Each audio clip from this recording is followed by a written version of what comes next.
Every religion has perverts and psychopaths who try to hijack it. ISIS is as much Islamic as the KKK is Christian. Don't they have a cross? Don't they do everything in the name of religion and Christ? Don't they believe that Christ compels them to lynch and kill people of African descent? Can one really say that the KKK is a Christian organization? There are other groups that one can point to. There are other massacres that were committed in the name of keeping certain countries or regions clear of non-Christians. There are people like this also in the Jewish faith that have nothing to do with Judaism. There are people like this in the Hindu faith that have nothing to do with Hinduism. For anyone to argue that Daesh is Islamic is preposterous. In the Islamic faith, the Quran reveals that you have your faith and I have my faith.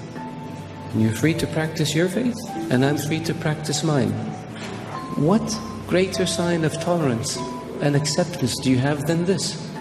In the Islamic faith it says, he who kills an innocent soul is as if he has killed all of humanity. And he who saves an innocent soul is as if he saved all of humanity. What better example of compassion and mercy do you have than this?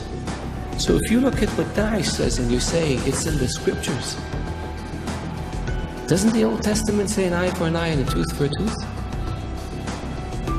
If somebody does it today, would you say they were Christian or they were Jewish? So I caution people, because it seems to have become almost novel. Not novel, it's become the flavor of the day to try to read things into Daesh or into Islam that are not there. The Islamic religion and Islamic civilization was the civilization that preserved the history of Greek and Rome and passed it on to the West. Western civilization would not exist without the Islamic Arab civilization. The Islamic civilization and the Islamic Arab civilization was the civilization that connected China with Europe.